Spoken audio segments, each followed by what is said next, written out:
औज़ुबिल्लाहिमिनश्शैतानिर्रजीम बिस्मिल्लाहिर्रहमानिर्रहीम अस्सलातु वस्सलामु अलैका या सय्यदी या रसूलल्लाह व अला आलिका वअस्हाबिका या सय्यदी या हबीबल्लाह। उम्मीद करता हूँ तमाम स्टूडेंट्स खैरियत से होंगे। जी स्टूडेंट, हमने लास्ट टाइम एक्सरसाइज 1.2 कंप्लीट की। आज हम एक्सरसाइज 1.3 की तरफ जो है वो इंशाल्लाह चलेंगे।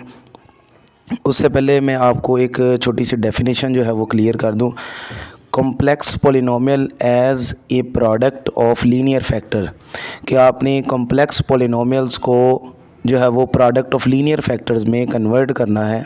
ठीक है, तो सबसे पहले आप ये देखें कि कॉम्प्लेक्स पोलिनोमियल जो है वो क्या होता है। अ कॉम्प्लेक्स पोलिनोमियल, ये यहाँ से इसकी definition, the complex polynomial P of Z is a polynomial function of the complex variable Z. जैसे हमने जो है वो पिछली क्लासेस में पोलिनोमियल की डेफिनेशन पढ़ी हुई है in the variable of x, ये सेम वही चीज़ है, लेकिन इसमें अब हम कॉम्प्लेक्स पोलिनोमियल पढ़ने जा रहे हैं। इसलिए चूँकि कॉम्प्लेक्स नंबर जो है वो उसके अंदर एलिमेंट्स जो होते हैं वो हम z से रिप्रेजेंट करते हैं, तो इसलिए इसके अंदर जो वेरिएबल होगा वो z यूज़ किया जाएगा, वेरिएबल z। ठीक है, विद कॉम्प्लेक्स कोफिशेंट्स, और कॉम्प्लेक्स कोफिशेंट्स ही होंगे इसके। It is expressed in the journal form, इसकी जो जर्नल फॉर्म है स्टूडेंट वो हमारे पास है P of Z is equal to A N Z की power n plus A N minus one Z की power n minus one plus and so on A one Z plus A naught. इसमें ये जो n है आपके पास, इसको आप set of whole number भी कह सकते हैं कि ये जो n है ना, ये बिलोंग करता है जी w में, या फिर आप ये भी कह सकते हैं कि ये जो n है ये बिलोंग करता है नॉन नेगेटिव इंटीजर्स में। नॉन नेगेटिव इंटीजर्स भी तो वही होते हैं 0 plus 1 plus 2 plus 3 and so on. और ये जो ए एन माइनस वन और and A N minus two A N minus three and so on A one A naught जो हो गए, ये इसमें कॉम्प्लेक्स कोफिशिएंट हो गए जो इसने यहाँ पे हमें बताया था। तो ये देखें आगे, where A N minus one A one A naught are the complex numbers, ये एज ए कोफिशिएंट हैं। कोफिशिएंट वो होता है जो वेरिएबल से पहले आता है, और a n is not equal to zero, ये जो फर्स्ट एलिमेंट है इसका ये ज़ीरो के बराबर नहीं होना चाहिए। ठीक है, and n is greater than equal to zero is an integer representing the degree of the polynomial. ठीक है, ये यहाँ तक इसकी कॉम्प्लेक्स पोलिनोमियल की डेफिनेशन हो जाएगी। अगर ये पेपर में आए तो आपने इतनी डेफिनेशन इसकी लिखनी है। यहाँ पे देखें उसने कहा कि n आपने वो नंबर्स लेने हैं जो 0 और 0 से बड़े हों। तो देखो होल नंबर जो सेट होता है हमारे पास उसमें 0 और 0 से बड़े नंबर ही आते हैं सारे। तो आप इसको सेट ऑफ पॉजिटिव इंटीजर्स भी कह सकते हैं, ये कंडीशन भी लिख सकते हैं, n बिलोंग्स टू w भी कह सकते हैं। For example P one of z is equal to 1 minus iota z plus 3 iota, और ये दूसरा पोलिनोमियल फंक्शन है, कॉम्प्लेक्स पोलिनोमियल फंक्शन। ठीक है, ये आपके पास पहला फंक्शन है, ये आपके पास तीसरा कॉम्प्लेक्स पोलिनोमियल फंक्शन है। ठीक है, ये linear quadratic and cubic complex polynomials हैं। ठीक है, और इसमें कहता है कि if n is equal to zero, अगर n को हम ज़ीरो कर दें then p of z becomes a constant polynomial. ये MCQs पेपर में बन सकता है कि अगर पोलिनोमियल में जो n है हमारे पास उसको हम ज़ीरो कर दें तो हमारे पास जो एक्सप्रेशन बचेगा, जो पोलिनोमियल बचेगा वो आपके पास हो जाएगा जी कांस्टेंट पोलिनोमियल। ठीक है, और इसके बाद the fundamental property of the complex polynomial is that they can be always be factored into the product of linear factor, कि हम उसको जब फैक्टराइज करते हैं तो वो लीनियर फैक्टर के अंदर कन्वर्ट हो जाते हैं। ठीक है, तो इसके साथ ही हम चलते हैं जी एक्सरसाइज की तरफ। एक्सरसाइज जो है इसकी 1.3, उसमें आज हम कौन कौन से क्वेश्चन डिस्कस करेंगे पहले मैं इंशाल्लाह वो आपके सामने रखता हूँ, फिर 1 बाय 1 पार्ट जो है वो डिस्कस करते हैं। फैक्टराइज द फॉलोइंग, आपने ये फॉलोइंग जो पोलिनोमियल फंक्शंस हैं, कॉम्प्लेक्स पोलिनोमियल फंक्शन है, इनको फैक्टराइज करना है। Factorise the following polynomials into its linear factor, आपने उनको लीनियर फैक्टर में भी बनाना है इनको फैक्टराइज करके। क्वेश्चन नंबर 3 कहता है जी इसको आप इसके रूट्स फाइंड करें और इसका प्रोडक्ट और लीनियर फैक्टर जो है वो आप फाइंड आउट करें। तो आज का जो हमारा टॉपिक है वो पहले 3 क्वेश्चन तक है, तो इंशाल्लाह इसको अब हम डिस्कस करते हैं। तो इसमें देख लें जी कि हमारे पास जो क्वेश्चन नंबर 1 है उसमें जो 1.3 एक्सरसाइज का जो क्वेश्चन नंबर 1 है ना स्टूडेंट, इसमें मैं आपको एक चीज़ बड़ी तसल्ली से समझाने की कोशिश करूँगा। अगर आपको वो समझ आ गई तो आज का हमारा लेक्चर जो होगा उसमें 90% वो कॉन्सेप्ट यूज़ करना है, हमने बार बार उस कॉन्सेप्ट को यूज़ करना है। और वो कॉन्सेप्ट बेसिकली क्या है? क्वेश्चन नंबर 1 जैसे कि है जी, factorize the following 1.3 exercise a square plus 4b square. देखिए स्टूडेंट, अगर आपने फर्स्ट टर्म का स्क्वायर और सेकंड टर्म का स्क्वायर बना हो तो फंडामेंटल आइडेंटिटी जो हमारे पास ये देखें कुछ इस तरह की होती है, ए का स्क्वायर माइनस बी का square is equal to 1 time minus लिखते हैं और 1 टाइम हम इसको प्लस लिखते हैं, ऐसे ही है ना। लेकिन कंडीशन क्या है कि फ़र्स्ट टर्म का स्क्वायर हो माइनस सेकंड टर्म का स्क्वायर हो। लेकिन हमारे पास जितने भी क्वेश्चंस आएंगे उसमें ऑलमोस्ट दरमियान में प्लस होगा। अब उस प्लस को माइनस कैसे बनाना है, बस ये आपने ट्रिक जो है वो सीखनी है कि हम किस तरीके से दरमियान में माइनस प्लस की जगह पे माइनस कैसे बनाएंगे, ठीक है। तो स्टूडेंट इसका बड़ा ही आसान सा हल है कि आपने first term as it is रहने देनी है, प्लस की जगह पे माइनस लगा देना है दरमियान में, और जो दूसरी नंबर पे टर्म होनी है ना उसके साथ आपने मल्टीप्लाई कर देना है अयोटा स्क्वायर को। अब ये क्यों कर रहे हैं हम, ये देखें, अयोटा स्क्वायर किसके बराबर होता है? -1 के बराबर होता है ना। अगर मैं यहाँ पे अयोटा स्क्वायर की वैल्यू पुट करूँ -1, तो ये वाला माइनस जो आएगा वो इस माइनस को क्या कर देगा? प्लस कर देगा। तो इसका मतलब ये हुआ कि हम इस प्लस को माइनस कर सकते हैं और इधर हम अयोटा स्क्वायर साथ लेंगे जब हम इसको माइनस में चेंज करेंगे, ठीक है। क्योंकि अयोटा स्क्वायर -1 के बराबर होता है और वो वाला माइनस इसको प्लस करेगा। तो यही बस एक पॉइंट है जो आपने याद रखना है कि अगर हमने दरमियान में प्लस है तो माइनस कर देना है और दूसरी टर्म के साथ अयोटा स्क्वायर ले लेना है। मेरा ख्याल है बात समझ आ गई मेरे स्टूडेंट्स को, ठीक है। तो स्टूडेंट जब आप सेकेंड टर्म के साथ अयोटा स्क्वायर लगा लेंगे तो ये देखें ए का होल स्क्वायर बन गया, 4 का स्क्वायर होता है, बी का स्क्वायर है तो बी का होल स्क्वायर हो जाएगा, अयोटा का स्क्वायर है, यानी कि 4 का स्क्वायर होगा, बाकियों का तो ऑलरेडी स्क्वायर है, तो ये 2b अयोटा का होल स्क्वायर बन जाएगा, ठीक है। ये तकरीबन 2 से 2.5 मिनट लगा के सिर्फ ये एक टर्म हमने डिस्कस की है कि प्लस को माइनस कैसे बनाना है और इसके साथ हमने अयोटा स्क्वायर क्यों लेना है, ठीक हो गया। तो ये सारी वजह हमने डिस्कस कर ली। अब इसको स्टूडेंट फार्मूले के मुताबिक, आइडेंटिटी के मुताबिक 1 टाइम माइनस लिख देंगे, a माइनस 2b अयोटा और a प्लस 2b अयोटा। अब सेकंड पार्ट की तरफ चलें, 9a square plus 16b square, plus की जगह क्या लगाना है? माइनस, और दूसरी टर्म के साथ क्या लगाना है? Iota square. तो ये बन गया 3a का होल स्क्वायर और ये बन गया 4b अयोटा का होल स्क्वायर। 1 टाइम माइनस कर दिया, 1 टाइम प्लस कर दिया, ठीक हो गया। इसके बाद देखें जी इसका part number 3x square plus 3y square. तो अब ये 3 जो है ना ये किसी नंबर का स्क्वायर नहीं बनेगा, तो यहाँ तो ऐसा हम कर सकते हैं जी कि इसके ऊपर स्क्वायर रूट भी ले लें और इसका स्क्वायर भी कर लें। तो आप इस 3 को कॉमन ही निकाल दें बाहर, इस 3 को कॉमन निकाला, बाकी बच गया x square plus y square. तो ये सिंपल वही टर्म बन गई जो ऊपर थी हमारे पास, प्लस की जगह माइनस लगाना है और दूसरी टर्म के साथ क्या लगाना है? अयोटा स्क्वायर लगाना है। तो ये बन गया x का होल स्क्वायर, ये बन गया y अयोटा का होल स्क्वायर, क्योंकि दोनों के ऊपर स्क्वायर है। फिर वही identity x minus y iota, x plus y iota, ये इसका आंसर आ गया। तो इसके बाद चलते हैं जी इसका 4 part, 144x square plus 225y square, plus की जगह पे माइनस लगाएंगे और दूसरी टर्म के साथ अयोटा स्क्वायर लगाएंगे। 144 12 का स्क्वायर होता है, 225 15 का स्क्वायर होता है, तो ये 12x का होल स्क्वायर हो गया, 15y और अयोटा का होल स्क्वायर हो गया, ठीक है। तो ये इसको 1 टाइम माइनस लिख देंगे और 1 टाइम प्लस लिख देंगे। बाद क्वेश्चन आज के लेक्चर में ऐसे आएंगे कि जब इस तरह की ये टर्म बन जाएगी तो मैं उसको ये फॉर्म बनाए बगैर उसको डायरेक्ट 1 टाइम माइनस और 1 टाइम प्लस में कन्वर्ट कर दूंगा। तो आपको ये पता होना चाहिए कि इससे ये फॉर्म बनती है, फिर आगे 1 टाइम माइनस और 1 टाइम प्लस होता है, ठीक है। तो इसके बाद चलते हैं जी इसका पार्ट नंबर 5 जो कि ऊपर वाले 4 पार्ट से डिफरेंट है। वो मतलब बनेगा a का स्क्वायर प्लस b का स्क्वायर माइनस 2ab वाला फार्मूले की तरह। लेकिन देखें कि जो फार्मूला होता है स्टूडेंट हमारे पास, वो फार्मूला होता है जी a का स्क्वायर प्लस b का स्क्वायर प्लस 2ab होता है, या माइनस 2ab होता है a प्लस माइनस बी का होल स्क्वायर। ये दो फार्मूले मैंने इकट्ठे लिख दिए हैं। अगर प्लस हो तो प्लस 2ab होता है, माइनस हो तो माइनस 2ab होता है। लेकिन दोनों में जो कॉमन है a का स्क्वायर और प्लस b का स्क्वायर, ये दोनों प्लस के होने चाहिए। लेकिन इस क्वेश्चन में देखें कि z का स्क्वायर है लेकिन यहाँ पे +1 की बजाय यहाँ -1 है।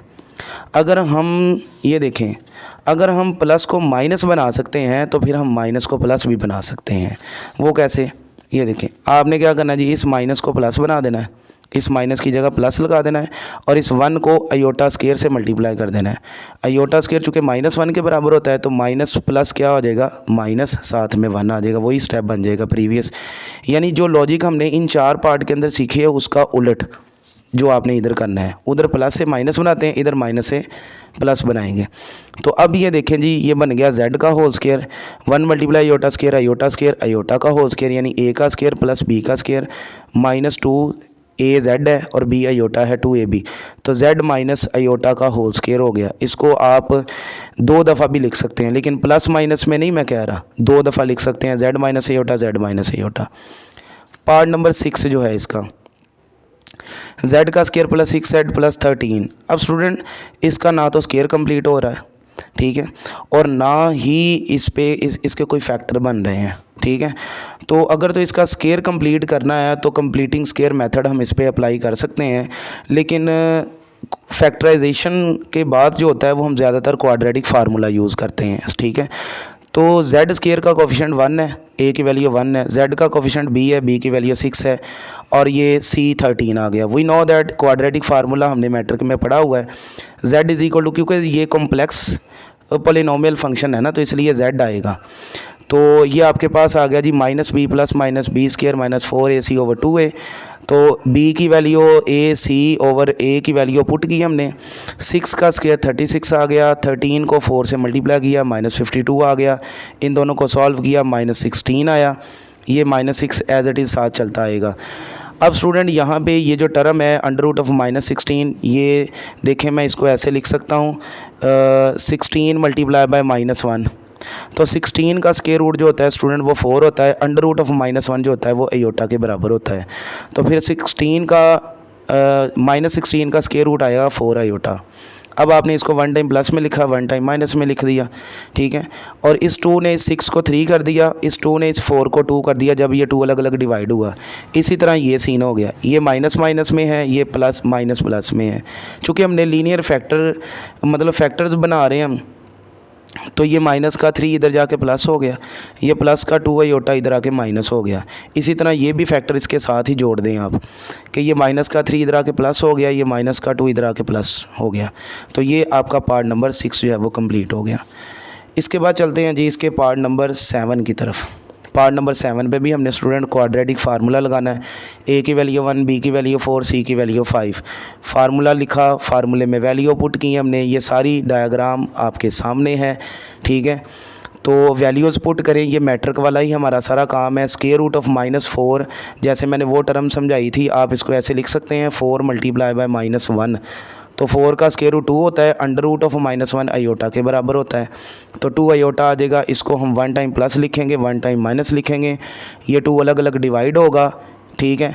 और ये लेफ़्ट हैंड साइड वाले दोनों जो टर्में होंगी, रियल और इमेजिनरी पार्ट, वो राइट साइड पे चले जाएंगे। जो माइनस होगा प्लस हो जाएगा, जो प्लस होगा वो माइनस हो जाएगा। तो पार्ट नंबर जो 8 है, सेम स्टूडेंट वो भी इसी तरह से, मैंने इसलिए क्वाड्रेटिक फार्मूले को चूज़ कर लिया है, ठीक है, चूँकि इसके फैक्टर वगैरह नहीं बन रहे थे। तो ये a की वैल्यू 2, b की वैल्यू -22 और c की वैल्यू 65, क्वाड्रेटिक फार्मूला अप्लाई किया, वैल्यू पुट की, 484 -520 आया, इनका डिफरेंस लिया -36 आ गया। अब -36 का स्क्वायर रूट 6 होता है, √1 अयोटा होता है ओवर 2 ने 22 को जब प्लस में लिखा, माइनस में लिखा, 22 को 11 कर दिया, 6 को 3 कर दिया, ये प्लस का 11 इधर आके माइनस का हो जाएगा, ये प्लस का 3 अयोटा इधर आके माइनस का 3 अयोटा हो जाएगा। तो इस तरह से हमारा क्वेश्चन नंबर जो 1 है वो कंप्लीट हो जाएगा। अब हम चलते हैं जी क्वेश्चन नंबर 2 की तरफ। क्वेश्चन नंबर 2 जो है स्टूडेंट, अब इसमें वो हमें ये कहता है जी कि आपने फैक्टराइज़ करने हैं जी, फैक्टराइज़ करना है पॉलिनोमियल्स को इनटू इट्स लीनियर फैक्टर्स। अब उसने कंडीशन लगा दी है साथ कि लीनियर फैक्टर में ही आपने अपना आंसर जो है वो हमें देना है, ठीक है।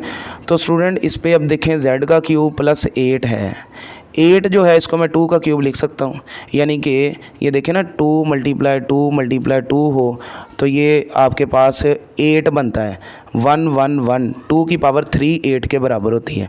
तो a का क्यूब प्लस b का क्यूब, ये नीचे मैंने फार्मूला लिख दिया जो हम यूज़ करेंगे, a plus b into a का square minus a b plus b का स्केयर। ठीक है, तो a की वैल्यू z है, b की वैल्यू 2 है, z का स्केयर माइनस ए बी यानी z इंटू 2, बी का स्केयर यानी 2 का स्केयर, ये z का स्केयर आ गया, ये 2z हो गया और ये 2 का स्केयर 4 हो गया। सेम इसी तरीके से सेम यही फार्मूला सेकंड पार्ट पे, लेकिन यहाँ पे अब 27 है और 27 3 का क्यूब होता है। अब आपने जहाँ जहाँ 2 लगाया था वहाँ वहाँ अब आपने 3 लगा देना है, तो उस हिसाब से ये इसका आंसर आपके सामने आ जाएगा। ठीक हो गया। इसके बाद चलते हैं जी इसका पार्ट नंबर 3। पार्ट नंबर 3 जो है वो डिफरेंट है अब पहले 2 से। वो क्यूबिक पॉलिनोमियल है हमारे पास, वो भी ये भी क्यूबिक थे, लेकिन इस पे ये ज़रा और तरीके से फैक्टराइज होना है। z का क्यूब है -2z square plus 16z minus 32। अगर हम पहली 2 टर्में देखें तो यहाँ से हम z स्केयर कॉमन निकाल सकते हैं स्टूडेंट, तो बाकी क्या बचेगा z -2। इन दोनों में से 16 अगर हम कॉमन निकाल लें तो बाकी बचेगा z -2, और z -2 को अगर स्टूडेंट हम यहाँ से कॉमन निकाल लें तो बाकी का बच जाता है जी z स्केयर प्लस 16 जो है वो हमारे पास आंसर आ जाता है। अब ये z स्केयर प्लस 16 तो वही टर्म आ गई है जो आज के लेक्चर पे के स्टार्ट में मैंने 2-2.5 मिनट लगा के आपको समझाई थी कि हम प्लस की जगह माइनस लगा देंगे, साथ वाली टर्म के साथ अयोटा स्केयर लगा देंगे। मेरा ख्याल है याद आ गई होगी है। तो अब हम इसको क्या करेंगे जी, z का होल स्केयर 16 4 का होता है, योटा का स्केयर है 4 अयोटा का होल स्केयर। जस्ट हमने इसको z -4 अयोटा करना है और z प्लस 4 अयोटा करना है, तो ये इसका आंसर आ जाएगा। लीनियर फैक्टर्स बन गए इसके सारे। ठीक हो गया। इसके बाद चलते हैं जी इसका पार्ट नंबर 3 की तरफ। सॉरी पार्ट नंबर 3 हमने किया, पार्ट नंबर 4 की तरफ। z की 4 प्लस 21z स्केयर माइनस 100। अच्छा, ये हर फंक्शन जो है ना वो अपने हिसाब से फैक्टराइज हो रहा है, तो इसके फैक्टर बन रहे हैं। अब देखें ज़रा, मल्टीप्लाई करें तो माइनस का 100 आ रहा है, ठीक है, और प्लस माइनस करें तो प्लस का 21 आए। तो मैंने इसके फैक्टर बनाए जी 25 4 100 होता है ना, तो 25 में से अगर मैं 4 माइनस कर दूं तो 21 भी आ जाता है। तो देखें स्टूडेंट, ये जो फैक्टराइजेशन है ये समझ लें मोस्ट इंपॉर्टेंट टूल है। अक्सर बच्चों को फैक्टराइजेशन ही नहीं आती, तो ये मैट्रिक में हम फर्स्ट चैप्टर के अंदर, सेकंड के अंदर ये फैक्टराइजेशन करते आए हैं, 9th के अंदर भी करते आए हैं। ठीक है, तो पहली 2 टर्में जो है z स्केयर कॉमन निकाला, बाकी बच गया z स्केयर प्लस 25, माइनस का 4 कॉमन निकाला, बाकी बच गया z स्केयर 25 प्लस। ठीक है, तो z स्केयर प्लस 25 कॉमन आ गया, बाकी z स्केयर -4 बच गया। अब देखें ये वाला जो फैक्टर है ये फिर वही फैक्टर बन गया कि दरमियान में प्लस है, पहली टर्म का स्केयर भी बन रहा है, दूसरी का भी स्केयर बन रहा है। तो मैंने इसका आपको ये बताया हुआ है कि प्लस की जगह माइनस लगाएं, दूसरी टर्म के साथ अयोटा स्केयर लगाएं। अब यहाँ पे मैंने उसको a का होल स्केयर और b का होल स्केयर नहीं बनाया, मैंने कहा था आपको, इसको मैंने डायरेक्ट लिख दिया है z -5 iota z plus 5 iota, z -2 और z प्लस 2। ठीक हो गया। अब इधर आ जाएं, z की 4 -16 है, तो z के स्केयर का होल स्केयर हो गया, ये 16 4 का स्केयर हो गया, 1 टाइम माइनस 1 टाइम प्लस। अब ये प्लस वाला फिर आ गया जिसमें a का स्केयर बन रहा है, b का स्केयर बन रहा है, लेकिन दरमियान में प्लस है, इधर तो माइनस है, ये तो फैक्टराइज हो जाएगा। लेकिन जो प्लस वाला है इसके लिए हम क्या करते हैं, प्लस की जगह माइनस लगाते हैं, दूसरी टर्म के साथ अयोटा स्केयर लगाते हैं। इसको लिखेंगे 1 time minus 1 time plus z -2 z plus 2, लेकिन इसको लिखेंगे z -2 iota z plus 2 iota. Clear हो गया। तो इसके बाद है जी इसका पार्ट नंबर 6। पार्ट नंबर 6 में क्या कहता है जी, z की 4 प्लस 3z स्केयर -4 है, तो इसके फैक्टर बन जाएंगे।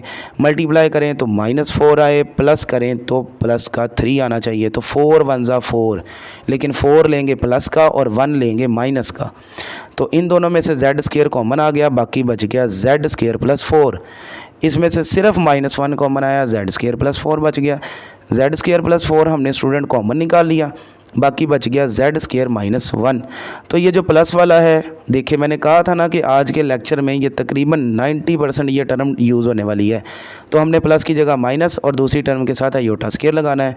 इसको हम लिखेंगे जी अब z -2 iota z plus 2 iota, एक बार माइनस में एक बार प्लस में, इसको लिखेंगे z -1 और z प्लस 1। ठीक हो गया। अगेन जो इसका सेकंड लास्ट पार्ट है, z की 4 प्लस 5 z स्केयर प्लस 6 है, तो मल्टीप्लाई करें तो 6 आए, प्लस करें तो 5 z स्केयर आए, तो 3 2 ज़ा 6 होता है। मैंने इसको ब्रेक कर लिया 5 को 3 और 2 में। अगर इसके साथ z स्केयर है तो दोनों के साथ z स्केयर आएगा, जैसे कि प्रीवियस फैक्टराइजेशन की है। पहली दो टर्मों में से जेड स्क्वायर कॉमन आया, बाकी बच गया जेड की 2 + 3, इसमें से 2 कॉमन आया, जेड स्क्वायर + 3 बच गया, जेड स्क्वायर + 3 हमने कॉमन निकाल लिया, बाकी बच गया जेड स्क्वायर + 2। अब देखें इन दोनों के साथ ही प्लस आ गया है, ये पार्ट ज़रा डिफरेंट हो गया, लॉजिक वही है लेकिन इसके अंदर प्लस का माइनस बनाना और आयोटा स्केयर लेना ये तो पुराना काम है ना अब इस लेक्चर का। लेकिन ये जो 3 है ये तो किसी का स्केयर नहीं है, तो इसके लिए स्टूडेंट आपने क्या करना है, आपने इस 3 के ऊपर स्केयर रूट भी ले लेना है और इसका स्केयर भी ले लेना है, क्योंकि अगर हम स्केयर रूट कर रहे हैं किसी टर्म का तो बाहर स्केयर भी लेना पड़ेगा। ठीक है, तो ये अब आपके पास 3 के ऊपर स्केयर रूट भी ले लिया, स्केयर भी ले लिया, ओके हो गया। अब ये जो आपके पास a की वैल्यू वो z है और जो b की वैल्यू वो बनेगी √3 आयोटा। तो ये जो प्लस का माइनस बनाना आयोटा स्केयर लेना ये हमारा इस लेक्चर का पुराना काम है। ठीक है, और 2 को भी इसी तरह लेंगे, इसका स्केयर रूट भी कर देंगे और इसका स्केयर भी बाहर कर देंगे। तो 3 की जगह पे स्केयर रूट ऑफ 3 का होल स्केयर, 2 की जगह पे स्केयर रूट 2 का होल स्केयर। अब इसको मैं 1 टाइम माइनस लिखूंगा और 1 टाइम प्लस लिख दूंगा, 1 टाइम माइनस लिखूंगा, 1 टाइम प्लस लिख दूंगा। ये पार्ट थोड़ा डिफरेंट था, इस तरह का पार्ट जो होता है वो इंपॉर्टेंट भी होता है। ये इंपॉर्टेंट शॉर्ट क्वेश्चन है, अल्लाह करे ये इस साल पेपर में आ जाए। ठीक है, अगर आपको समझ आ गई है तो ज़्यादा खुशी होगी। अच्छा जी, पार्ट नंबर 8 है जी, लास्ट पार्ट है इस क्वेश्चन का, 8वां। z की 4 - 32 z स्क्वायर - 39 69, ये फैक्टराइजेशन इसके फैक्टर बन जाएंगे। फैक्टर इसके क्या बनेंगे, माइनस का 81 मल्टीप्लाई बाय 49 करें तो माइनस का 32 आता है, सॉरी मल्टीप्लाई करें तो माइनस का 69 आता है, और माइनस का 81 + 49 करें तो स्टूडेंट माइनस का 32 भी आता है। ये आप कैलकुलेटर पे चेक कर सकते हैं। ठीक हो गया, तो इसके जो फैक्टर हमारे पास बन रहे हैं ये मैंने लिख दिए हैं, माइनस का 81 और 49। पहली दो टर्मों में से जेड स्क्वायर कॉमन निकाला, बाकी बन गया जेड स्क्वायर - 81, 49 इसमें से कॉमन निकाला, जेड स्क्वायर - 81 बच गया। ठीक है, 81 तो जेड स्क्वायर 81 हमने दोनों कॉमन निकाली है। जब ये दो फैक्टर सेम बने ना तो समझ जाएंगे आपकी फैक्टराइजेशन सही है, आपने फैक्टर सही बनाए हैं। अगर ये डिफरेंट बने ना तो आपकी फैक्टराइजेशन गलत है। तो बाकी जेड स्क्वायर + 49 बच गया। अब प्लस वाले को कैसे माइनस करना है वो मैंने आपको सिखाया हुआ है। प्लस की जगह माइनस लगाएं, साथ वाली टर्म के साथ आयोटा स्क्वायर लगाएं, ये बन गया जेड का होल स्क्वायर, 9 का होल स्क्वायर, जेड का होल स्क्वायर, 7 आयोटा का whole square, z - 9 z + 9, z - 7 iota, Z + 7 iota. ये लीनियर फैक्टर्स में कन्वर्ट हो गए पोलिनोमियल्स। तो आज के लेक्चर का हमारा आखिरी सवाल क्वेश्चन नंबर 3, इसमें क्या कहता है जी, फाइंड द रूट्स। ये नई चीज़ है इसमें, अगला जो टॉपिक है, अगली जो इसकी रिक्वायरमेंट है वो अभी जो हमने कंप्लीट की है वही है जी लीनियर फैक्टर वाली। And hence express it as product of linear factor, और इसके रूट्स को लीनियर फैक्टर की फॉर्म में एक्सप्रेस करें तो कोई मसला नहीं है। अभी तो हमने ये सवाल किए हैं, फैक्टराइजेशन ही तो कर रहे हैं इस लेक्चर के अंदर। z की 4 + 7 z स्क्वायर - 144 = 0। अब देखें मल्टीप्लाई करें तो माइनस का 144 आए, तो स्टूडेंट 16 मल्टीप्लाई बाय माइनस का 9 करें तो माइनस का 144 आता है। अगर मैं 16 में से 9 माइनस करूं तो ये प्लस का 7 भी आता है हमारे पास। तो ये इसके दो फैक्टर हैं जो हमने यहाँ पे लिए हैं। पहली दो टर्मों में से जेड स्क्वायर कॉमन निकाला हमने, बाकी बच गया जी जेड स्क्वायर + 16, इसमें से माइनस का 9 कॉमन निकाला, z square + 16, z square + 16 common आ गया, जेड स्क्वायर - 9 बच गया = 0। अब ये देखें = 0 भी उसने कहा हुआ है। ठीक है, = 0 कहा है तो रूट से निकलेंगे ना हमारे पास। अब ये जो प्लस वाला है इसको हमने कैसे माइनस बनाना है, ये आज के लेक्चर की पुरानी बात है। मेरा ख्याल ये तीसरी चौथी बार ये जुमला मैं बोल चुका हूँ, तो बार बार ये बोलने का मकसद है कि आपको याद आ जाए। ठीक है, तो प्लस की जगह माइनस लगाना है हमने और 16 के साथ आयोटा स्क्वायर लगाना है हमने। ठीक हो गया, तो जेड स्क्वायर - 9 = 0, ये एज इट इज़ आ गया।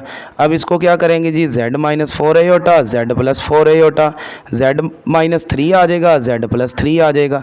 अब चारों फैक्टर्स को, लीनियर फैक्टर्स को 0 के बराबर रखें तो ये माइनस का 4 आयोटा इधर आके प्लस, प्लस का 4 आयोटा इधर आके माइनस, ये प्लस माइनस का 3 इधर आके प्लस, ये प्लस का 3 इधर आके माइनस का 3। ये आगे जी इसके रूट्स जो मैंने बॉक्स किए हुए हैं। ठीक है, 4 आयोटा - 4 आयोटा 3 - 3।